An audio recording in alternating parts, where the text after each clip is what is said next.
The stroke of a brush on canvas, dripping with some wet paint. A line drawn on plain paper brings to life all that is faint. The images and visions we see transport us to lands far away, distant from our own realities, where our minds begin to sway. The craftsman toiling alone strives to create some magic, and leave us gasping in awe, bereft of all our mind's logic. Come witness this grand fair, and soothe your being whole. Leave the busy world behind. Come and nourish your soul. Come and nourish your soul.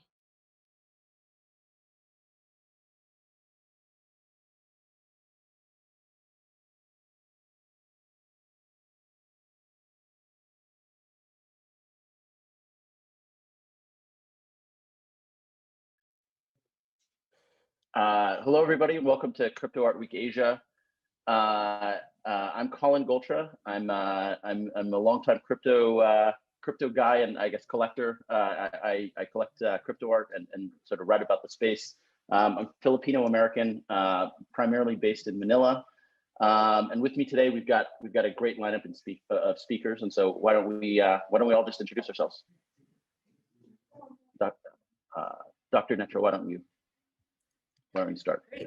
Well, thank you so much for having me, Colin. It's so great to be here among all of you. My name is Dr. Nettra. I teach purpose-driven entrepreneurship and innovation at Bayes Business School, formerly known as CAS. I've been really excited about the multidimensionality of individuals. I study identity theory, and I look at how different entrepreneurs and investors design organizations and strategies to achieve their full goals, right, as human beings. And the crypto space has been such a rich area to look at because of all the tools that we have to express ourselves and to share ownership. And recently I've been getting into the NFT art space in the last 6 months, which has been also really exciting. So I'm really happy to be here and talk about that. Fantastic. Welcome. Next up, we have Twobadour. How are we? Hey, Colin. Thanks for having me. I'm Twobadour. I'm the steward of Metapurse, which is the largest NFT fund in the world. But I believe I'm defined by my love for crypto art. I've been in the space for the last 4 or 5 years in crypto. I found my groove only at the beginning of the pandemic when I fell into the rabbit hole of NFT art. And I think it's defined everything that we do since then as Metapurse. Wonderful. Yeah, and certainly I'm sure we'll have much to speak about. I think there's I'm sure there's a standard set of questions you get as that Metapurse gets on these things, and so we'll maybe get those out of the way early on. Sure. Yeah. And last but certainly not least, we have Makoto Inoue. How are you doing? Good. How are you? Yeah, thank you. I think it's 7 a.m. in London.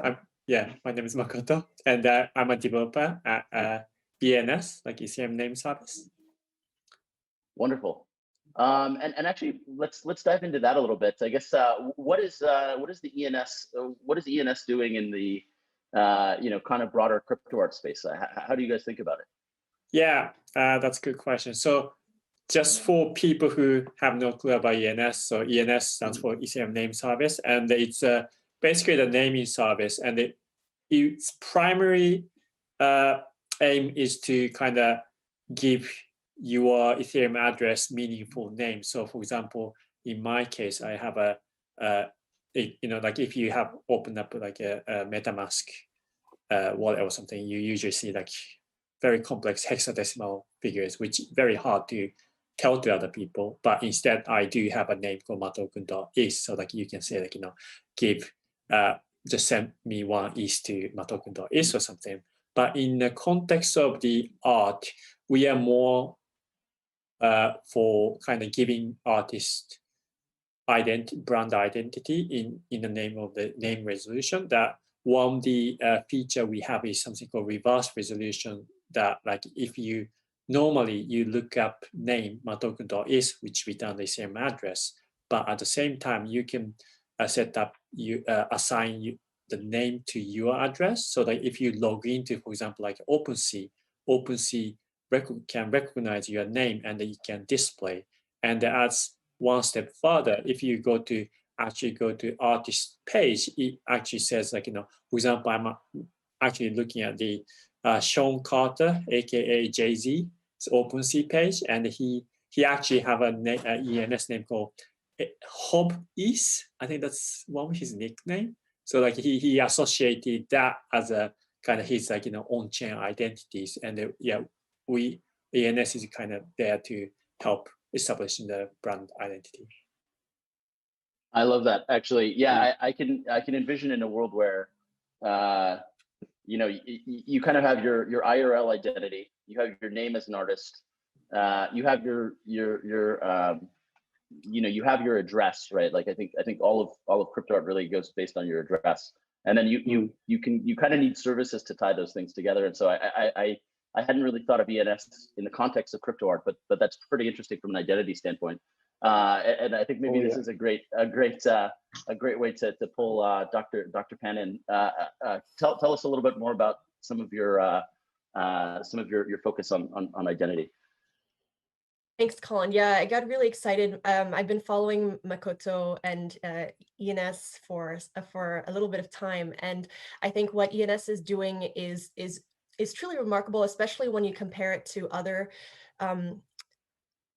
wallet shorteners or relinking services that exist today. You can already see that ENS does this extremely differently because they want to make a naming service available to all at an affordable price. So it's really a public service in a way, and it's building the infrastructure for this new world essentially that we're investigating in.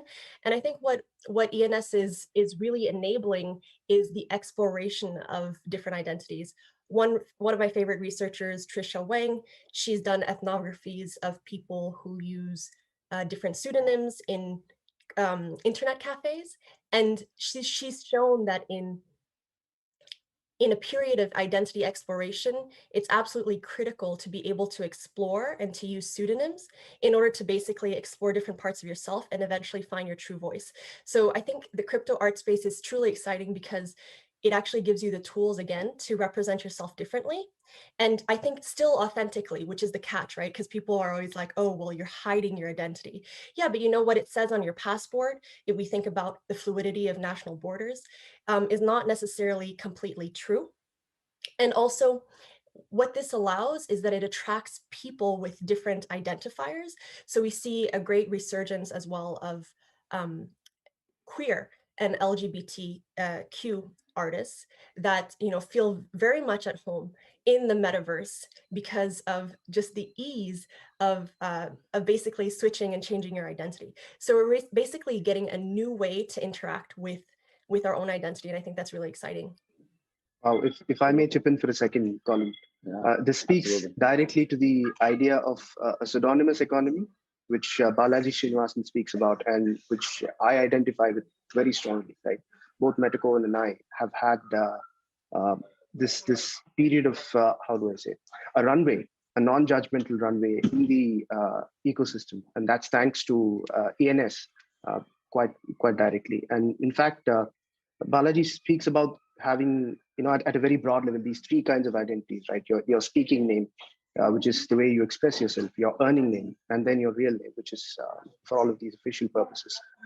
The reason this works now and in crypto is because of something like ENS, because you're able to attach that wallet to your name, or Twobadour.eth. Not only can I express myself through that, I can transact with it, and it becomes an asset to me rather than just an identity. Because the idea of pseudonyms is not very new, but what you can do with them, how far you can stretch it into making it a quote unquote real identity within the metaverse depends on how strong the tech is. And that's what I think ENS provides. So if not for ENS, Twobadour wouldn't have been a thing, really, to be honest.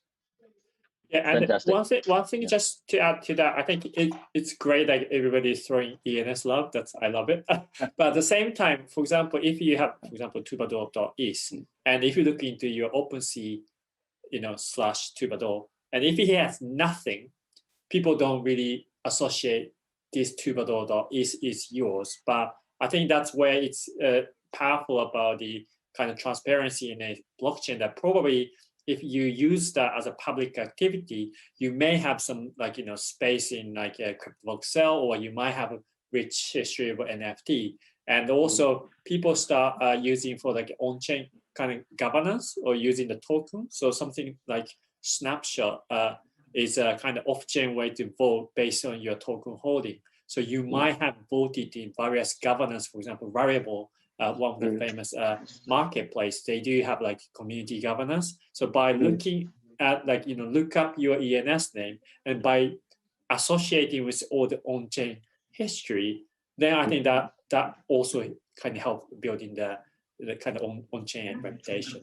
I think that's a combination of the key. Yeah, sure. Yeah, totally. Yeah, actually, on the topic of Rarible, I had a discussion with another kind of notable collector once about, there's verification for artists, which I think, given some of the bootstrapping, I guess, of Rarible's an onboarding platform for many artists, so I get why verification is needed. But a collector was trying to be verified, and I kind of had a back and forth with this collector saying, well, what's the point of that, right? I mean, you either have the NFTs in your collection or you don't, right? Or you don't. It's one of those things where I think it speaks to, among the many values of kind of crypto art and NFTs culturally, you can only own, you can only own your exact combination of work, of crypto art that you've collected. You can only own it once and in the exact way that you've done it, and it's the accumulation of interactions with other artists addressed, right? I think even if you couldn't see any of the files or any of the kind of JPEGs, quote unquote, that exact interaction of your node with the other artist nodes can only be replicated, can't be replicated, right? It would be impossible to forge, and so I do like that.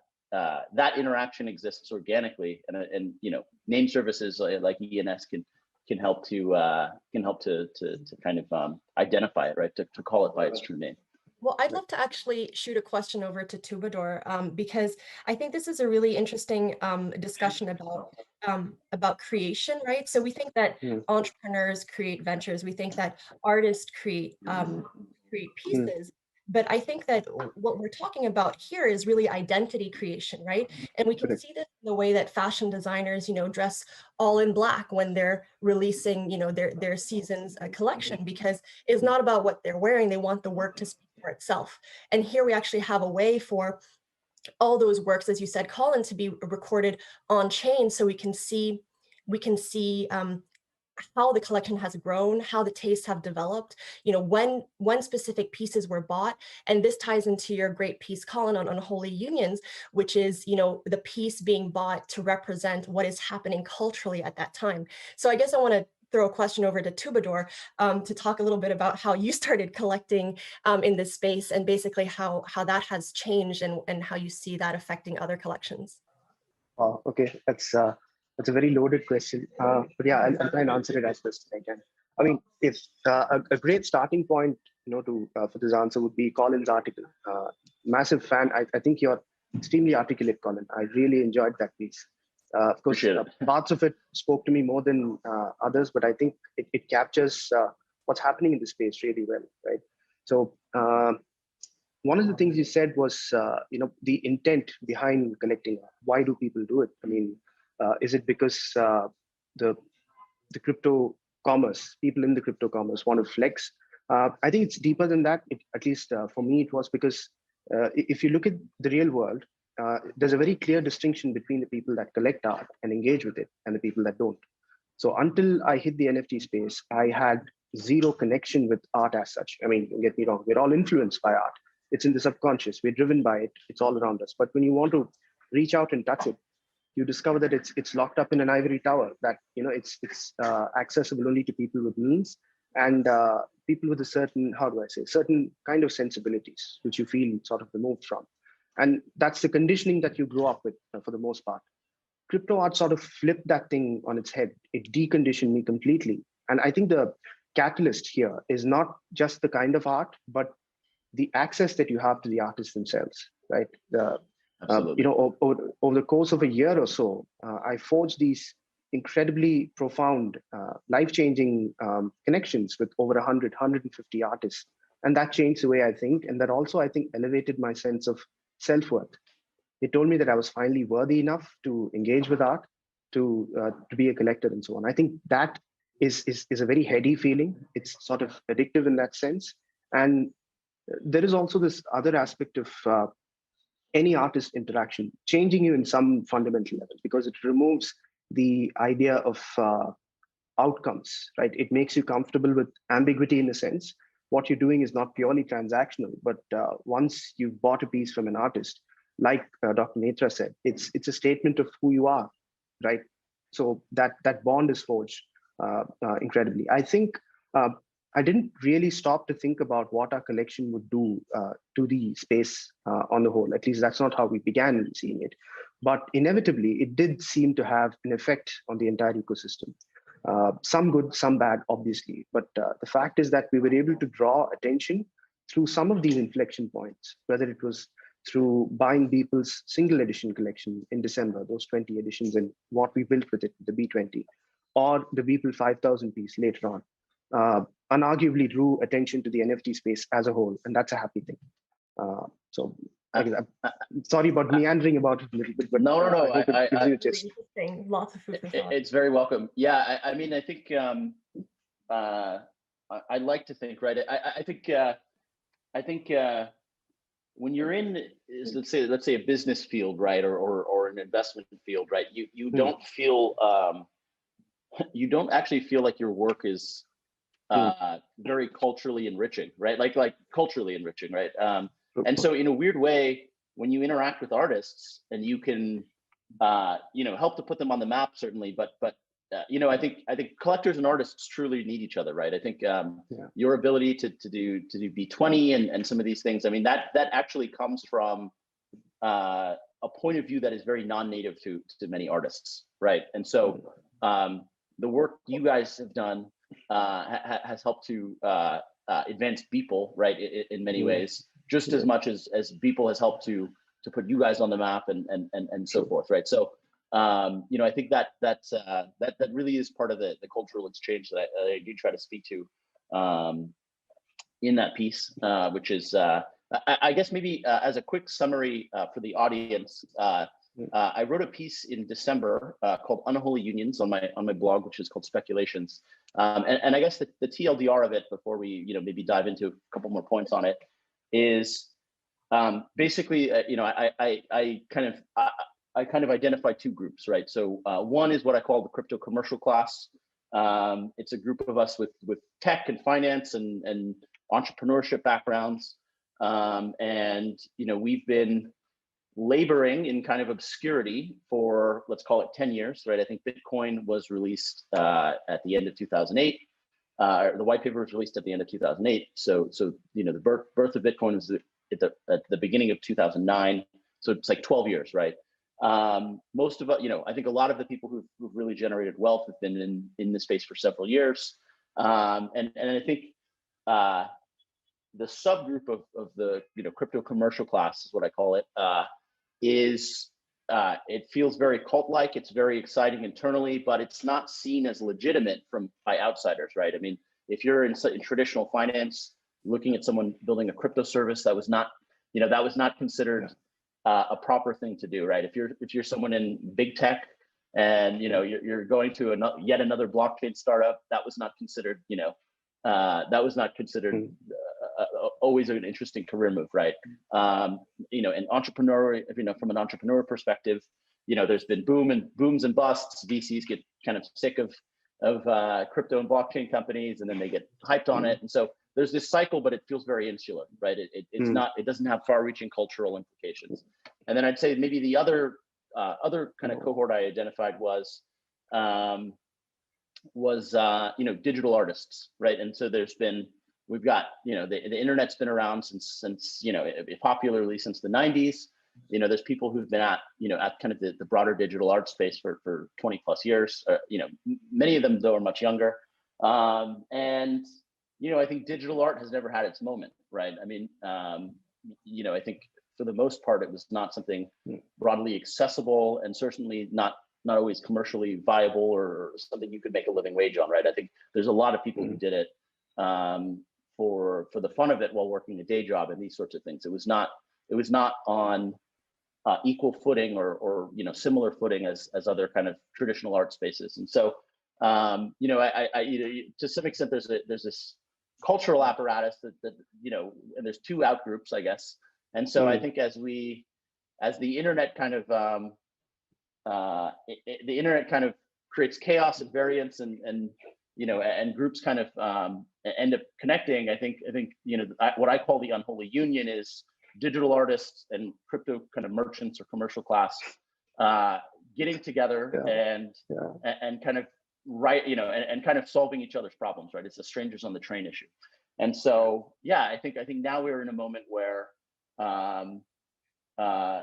people that have helped to build the commercial side of the crypto space have found in that found artists to really tell the story of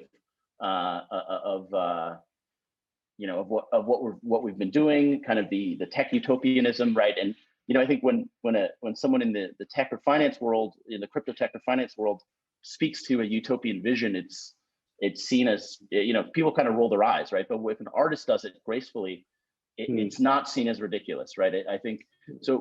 To some extent, we need the artists to help us do this in a graceful way. And so, to me, that's the unholy union. It's basically we kind of need each other culturally, and I think we're solving each other's needs. And I think I think in this intervening 6 months or so that I first wrote it, I mean, I think we've seen it.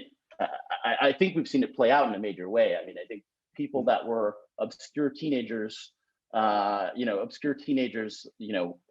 last year are now the toast of New York in a Christie's auction. And so, I think we've helped digital art have their moment, and I think the digital art world has helped kind of the crypto community have its cultural moment. And so, I think we need each other, and we're now married in a way. Yeah. Well, let's take a little bit of time to dig into that, because I think that's a great article as well, Colin, and it really helps to explain to, I guess, mainstream or established art figures, cultural figures, what on earth is going on here. I think I agree with Twobadour that you're very eloquent there, and it's a great framework. I'd love to bounce off of that. So I think one key thing that you've shown in that article, that blog post, is the limits of money, right? So this is really interesting from an entrepreneurial perspective, because you see that a lot of money has been made in the crypto space, right? But we also see the limits. That's not enough. Now you said you need a way to actually represent that movement, and art can speak that language. And so in a way, this unholy union that you mentioned is a form of social entrepreneurship, in a way to actually communicate that utopian vision and show that through these ideas. But I think more importantly, and this is kind of almost a Trojan horse, it's like underneath that, the technical infrastructure and the technical developments can actually have a great an impact in the world. And so I have a lot of thoughts on that, but I'd love to spend a little bit of time on that. Yeah, certainly. I mean, I think something that comes to mind is the people who, I think one's ability to buy very, to build kind of a very elegant and costly crypto art collection. I do think there's a high correlation to when they got into Bitcoin and Ethereum and some of the notable projects, right? So, and then I do think if you got into the projects early, like I think your starting years in different projects tell a lot about who you are right before you got into crypto, right? It's like, what were you doing in 2012, 2013, 2014, right? Why were you on the internet reading about these obscure movements that were not really interesting to the masses and these sorts of things, right? So I think the people that have the most crypto wealth are actually weirdly the most idealistic, or at least started the most idealistically, right? And so a couple of bear runs will do that to you. Yeah. Exactly. Yeah. So it reinforces your idealism. Absolutely. Yeah. Your starting point and then how long you've held, right? I think those are both highly correlated to both your conviction in the space, your vision for what technology is supposed to be, right? Like you had to have been to discover it in the early days, you had to have been a an idealist, right? With what technology can do, right? And so there was kind of, in this weird way, there was this subverted expression of like, we want to make the world amazing. I think we have all of these tools for self-empowerment and stuff, and you guys are laughing at us as some obscure kind of financial movement, but that's not what this is. This is a broader thing, and it has cultural implications, and it was an inability to articulate and express, right? And so I think our bringing in of artists to the scene has been weirdly an act of self-express, or an active group expression, right, in a huge way. And so I think there's a lot of happy collectors now, even though it seems like we're, I think to outsiders it seems ridiculous that we're spending so much money on digital files that we could just save to our computer if we wanted to, but there is actually, it's a broader expressive thing, right? There's a future that we're supposed to achieve that we have fallen short of in some way, and without artists to help express that vision, I think we struggled to talk about it. Absolutely. The very origin of Bitcoin itself is socio-political, right? It's not purely financial. It's a socio-political movement, and the more you realize that, the deeper you sort of fall into it. And the story you just described, the trajectories, is Metakovan's, like from start to finish, right? I mean, you said two very interesting things in your article. One of them is that new money is famously uncouth. I'd say new art is too. And the reason for that is not just that it takes time for a new technology or something new to be assimilated, but rather it speaks to the inherent nature of gatekeepership that exists in any world, right? It's very difficult to penetrate a world because there already are established people who define and tell you what money is, how it should be made, what art is, and how it should be enjoyed, and who an artist is, right? So what we're seeing now with the crypto movement, and what you've articulated so well for the last few minutes, is what Metakovan calls the rise of the decentralized class. That's what's happening here. And in a very beautiful way, what you described in a macro level, right? The interaction or the relationship, the symbiotic relationship between an artist and a collector is what's happening between crypto as a whole and art. That's the relationship that we're seeing now. Crypto needs art, and art needs crypto. Art didn't have an economic model before it entered crypto. They've been, fighting for royalties for centuries now. And suddenly it's on a smart contract, and it's a 10% royalty to an artist on secondary sales. It's sort of guaranteed on most of these art platforms. Crypto needs art specifically for the reason that you just said. It needs a form of expression, and for it to be driven by culture rather than financial instruments. If you think about it, all of the inflection points in crypto from the beginning, Bitcoin, altcoins, the ICO boom, DeFi, all of those are characterized by financial instruments. That has been the language of crypto so far. But from now on, this movement is driven by culture, which makes it so much more fun, so much more appealing, so much more widespread than trying to explain to people what inalienable ownership is or financial freedom is. Look at that work of art. I mean, look at these collectibles. It's so easy to get people to understand that through experiencing them in ways that they can immediately relate to and enjoy, rather than giving them a 3-day workshop on what blockchain is and what that is. Yeah. Exactly. Yeah. I think the workshops on blockchain and how someday all your medical records. There's like ongoing kind of jokes or memes about like you're trying to articulate a blockchain future. Knowledge proofs, etc. Yeah, it's not as sexy. Exactly. I think there is like I think there's a civilization limit on people for whom Uniswap and how Uniswap works, or the great DeFi projects, even though they are works of technical genius. Like I think there's a societal limit of like what percentage of people can truly have their breath taken away by a DeFi project. But I don't think that there's a societal limit by on what great art can speak to, right? I think exactly. And so in a weird way, culturally, art is our scaling solution, right? To get to the next level, right? Yeah.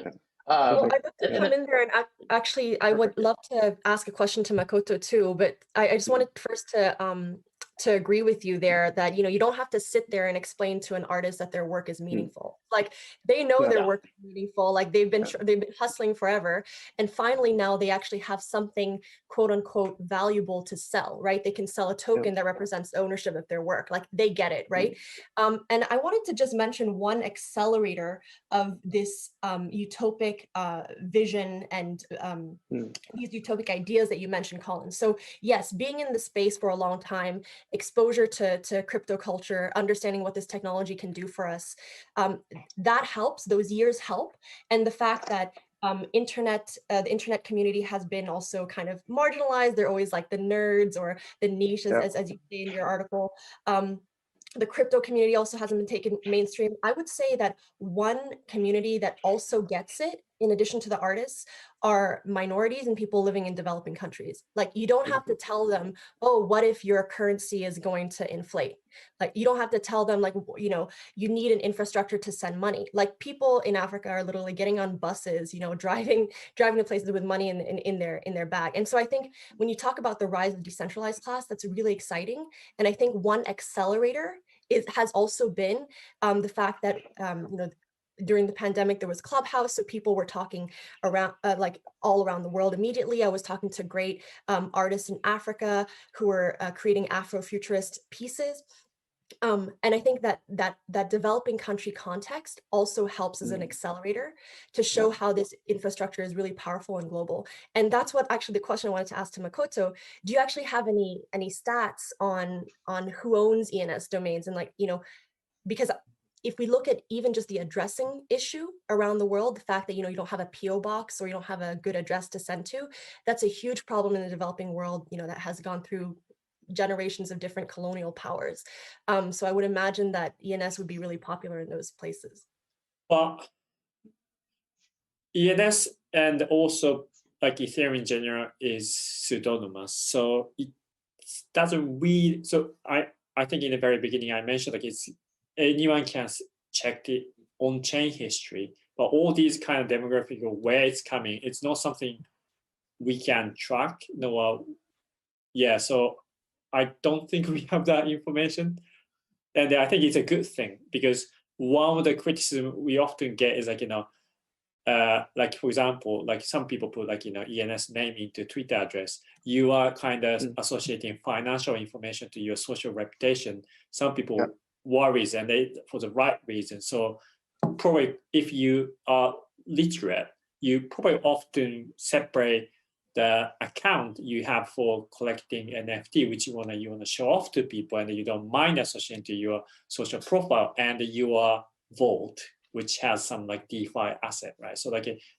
yeah, they consciously separate. So I think in terms of these, like, information about this area, unless they, one thing they could do is, like, you know, I don't know if you know something, a project called POAP, Proof of Attendance Protocol. It's like a badge, is extremely popular project of mine. If, like, you know, these people in Africa or other people host lots of events and issue POP, then that's kind of opting to get to expose their information of, like, which one attended. But I think it just having ENS doesn't leak such information for the, I think, good reason. I'm wondering if we could maybe run it through a language processor and, you know, maybe get different languages or names that are associated with different regions. Yeah, so that's interesting one, because I'm tracking it, what names being created every day, and there's a dashboard called Dune, which kind of like indexes all the on-chain information, and you can run the SQL query. It's hard to say that demography. It's more likely names usually pick up the trend of what's happening right now. That, like, for example, like 3 months ago, there's a like name shortening service called YAT, which turns the emoji into your social identity. That came out, and then suddenly people discover that, oh, ENS, you can actually buy emoji, and suddenly like all the new names are filled with like fancy emojis and those stuff. So it more represents a trend than kind of the culture. There are people who put the foreign characters.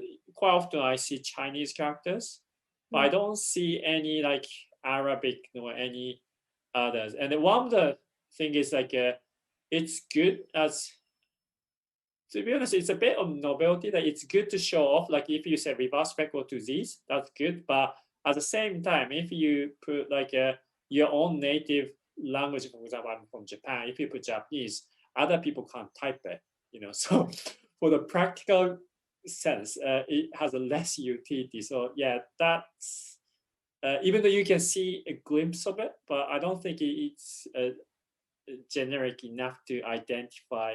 Oh, but I did do, like when I did we had back about 2 years ago, when we first launched the ENS, we saw like ENS or Ethereum itself is not popular enough. So we didn't allow registration of short names between 3 to 6 characters. And in 2019, we saw like, yeah, now it's ready. Then we did a short name auction. After that started, I did actually analyze all the popular names of the, like, you know, popular first name and the last name.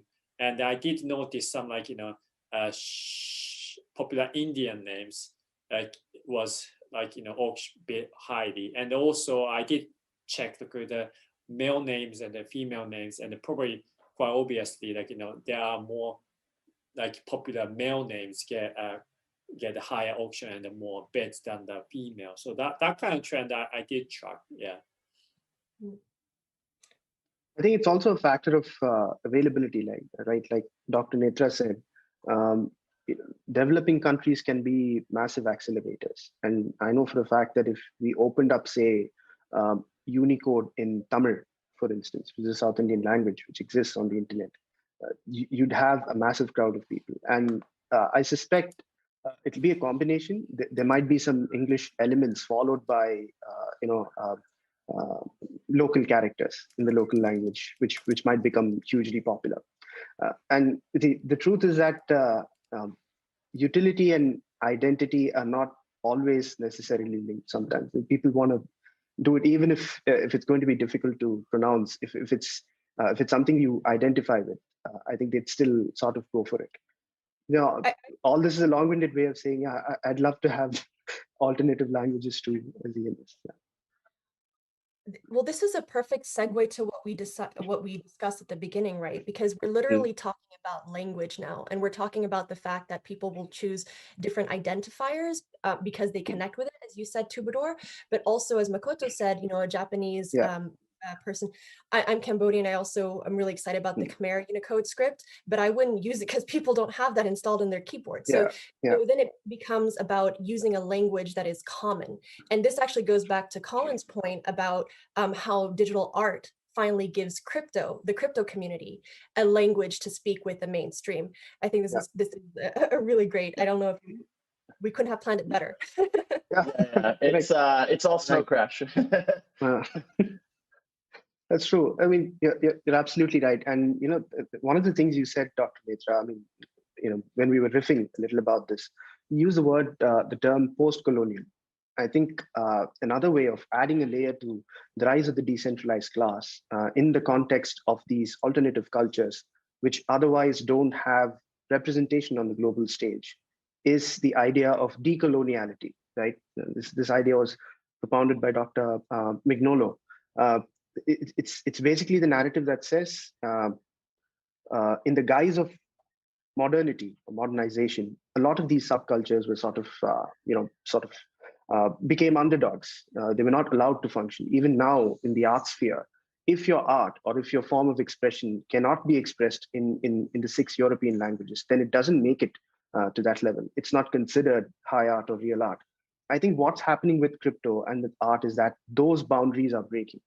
We see this rising trend in decoloniality when there is a resurgence, and also, more importantly, it's not a takeover when it comes to the metaverse, right? When it comes to Snow Crash, the idea of creating spaces in which all of these can exist independently without stepping on anybody's toes. I think that's the beautiful part here. That's what we're going for, and that's what we're going to see. I mean, look at the Metapurse case itself of buying the people piece, right? The fact that we held on to our pseudonyms until after the Christie's sale, and when you look at the first headlines in the news, which talked about Metakovan, Metapurse, and Twobadour bought the $69 million piece, the ethnicity that comes into your mind when you think about someone that put $69 million on a work of art isn't ethnic, if I may say so. So to break that barrier was I thought an interesting experiment at that time, and you're going to see a lot more of it. Artists from all across the world being able to break those barriers and express their decolonial roots, their indigenous cultures in a way that's not a flag bearing kind of thing, but rather just an easy form of expression because it exists, because they can pull up an ENS name that describes themselves better, and because there is this space that's already being created, which is not sequestered like it is in the conventional art market on a global stage. If I may by the way, sorry, I just pulled in the stats analysis I did during the short name auction, and Nice. Very unsurprisingly, it's all the most highest female names are very white, male dominant. Like the top is 20 bits, 16 E's for Alex. Second is Dave, Leo, Mark. But interesting thing is, I also checked for the last name, and the highest last name had a 58 bits of Foster, but the second was actually Zhang, which I'm guessing is a Chinese name. So that kind of leaks out of kind of crypt nature of Chinese, Chinese influence in the crypt world. So that's kind of interesting insight on the names. So this is a perfect segue, actually, Makoto. Thanks for the data, because if you look at Fortune 500 companies, there are more CEOs named John than women. And so, Colin, I love your Medium post, your blog post, and the crypto community needs art. I think it's an incredible thesis, but I think I would underline another reason why the crypto community needs this movement is because of all the diverse people that are coming in. So, women are prominent in the media and creative industry, and art is finally bringing in women who couldn't care less about trading and number go up.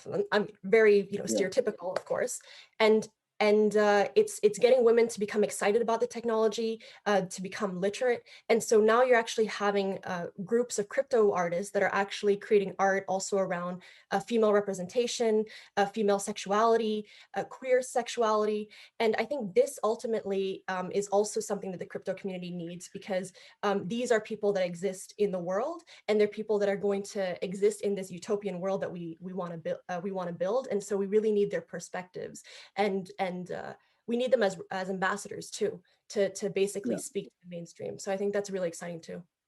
Yeah, absolutely. And I think again, money is famously uncouth, as I mentioned, but in a weird way, right? Money in the mainstream, popular eyes, right? Money kind of makes people notice certain arts, certain artistic movements, and then art kind of gives we've talked at length, I think, about the cultural legitimacy that art gives to kind of people in kind of the business side, right? But I think what's interesting, right, is if you wanted to bootstrap an artistic movement previously, there really was just definitionally like gatekeepers, right? And so if I, as a Filipino, wanted to bootstrap a globally recognized Filipino art scene, it would still run through New York or something, right? It would still, it's not something that you could just kind of simply do, right? And so I think I have along with my partner Gabby Dizon, we have Narra Gallery, which is kind of for Filipino and Southeast Asian artists. I think, as you've mentioned, kind of in women community, in communities of women, female artists, in the queer community. I also know, I think there's a lot of Black Americans that kind of have their own movements and stuff, right? You have, I think commercial leaders, and you have artistic leaders, and for some reason in prior generations, that was not sufficient to just pair up and do their own thing, right? I think that was still not, you still wouldn't get a place in, the proper art week or the art shows or covered in the publications. But actually in the crypto world on the internet, I don't even think it's crypto specific. It's internet scale kind of culture. I think that is sufficient to kind of build its own legitimacy, right? We don't have to run it through New York, or we don't have to run it through London or what have you. And so, I think that that is kind of the ultimate kind of cultural moment that we're going for. And for me, that is the Unholy Union, if you will. Yeah. Awesome. I'm really I glad, will. Colin, Oh yeah. you gave a shout out to your gallery. I think that's a great resource for artists who are looking to get into the scene. Yeah. I guess one more quick plug is we've bootstrapped what we call the First Mint Fund, which is anyone in Southeast Asia who wants to, anyone that's an artist or creative in Southeast Asia that wants to explore crypto art and mint their first NFT on Ethereum. It's a lot cheaper than it used to be, just given the current fee environment. But once upon a time, it was quite expensive, and I think someday again it will probably be not so cheap. And so in Southeast Asia, we are cognizant that can sometimes be prohibitively expensive, right? Spending $200 to mint an NFT that you're hoping to sell for 500 is the economics of that really become tough. And so we have a fund, where we review artists, and if we don't review the quality of the work, we want to make it an inclusive opportunity for everyone, right? Because I think if you're an artist in the Philippines that can sell a piece for $300 once a month, I mean that changes your entire family's outcome, right? That you can eat that, right? And so that has been a focus for us. And so thanks for I'm a huge fan of that work, and I've linked to that fund in a set of resources at my Twitter at Art10Studio. I think there are a lot of great crypto resources out there for people who want to get started, and I hope that more artists get into this scene. Wonderful. Yeah. I am cognizant of time. I do think we're coming up right on time here. So maybe quick sign-offs by everyone. Who'd like to go first? Okay. I mean, I'd like to also plug in WOCA, the Women of Crypto Art. This is, I think, a very strong and important collective for women crypto artists who come into the space. Not just for the fact that they're very cohesive and sort of tightly knit, but also extremely helpful. They've helped a lot of new artists onboard into the space, training them from everything from setting up a crypto wallet to, how they go about creating art, and also sort of triggering a lot of collaborations between artists. So I think that's a very important resource to have. I think Dijon Nyo's Yield Guild Games is a wonderful movement and has been a metaphor for how crypto art and crypto in general can have a massive and very real positive impact in the world. I tell that story ad nauseum every time I'm called to speak, how a bunch of people pull themselves out of poverty during the pandemic by playing a game. And I think that speaks to the cultural power of this NFT movement, where it infuses everything that crypto has to offer, right? Financial independence, DeFi, all of the tech, and makes it so palatable, so easy for people to effect real change. So massive props to everybody here. Obviously, Makoto and the ENS has had a profoundly positive and important role in the way Metapurse, Metakovan, and I function and have existed in this world. And Dr. Nettra's extremely incisive comments on post-coloniality and how you look at the art world, the economy, and the culture have been inspiring, to say the least. So thank you for letting me into this table. Well, that's Wonderful. so kind, Twobadour. Before I become too embarrassed to speak, I'll come in. I think what's really brilliant here, based on Colin's blog post, is this concept that money is not enough. And I think also, as Crypto Art Week Asia has shown, money is not the goal, right? Our goal is to create change, and entrepreneurs before weren't considered as real entrepreneurs if they were pursuing a social mission, right? Social entrepreneurs have always been kind of discounted. artists now are the definition of an artist gets to be challenged as well, from being a digital artist to also being a world builder. So we're seeing things like what Larva Labs is creating, or what Bored Apes Yacht Club is creating. And I think what we're doing now is we're really blurring the line between entrepreneurs that create, artists that create, world builders, programmers that are creating a new society. And that's what I would want people to look into. And I've created a set of resources that I send to crypto curious friends. You can find it at crypto.nettra.club. And yeah, I feel very privileged to be here. And I think that this is, again, just the beginning of yet another wave. It's going to continue again, but it's growing and it's really exciting. Awesome. Yeah. Thank you for joining. Yeah. And then Makoto, thanks for joining as well. Any last remarks here? Yeah. Thank you for having me. It was like super insightful session, especially that I'm kind of technologist. I'm not necessarily a collector. I don't have any background, but like all the people who I'm helping onboarding or supporting are now increasingly the number becoming the artists who has like not like crypto maxing or anything like that. So like it was really, really good to get to know the kind of mindset of the what's happening in this, the forefront of the kind of art in crypto intersection. So it was very, very insightful. Thank you very much.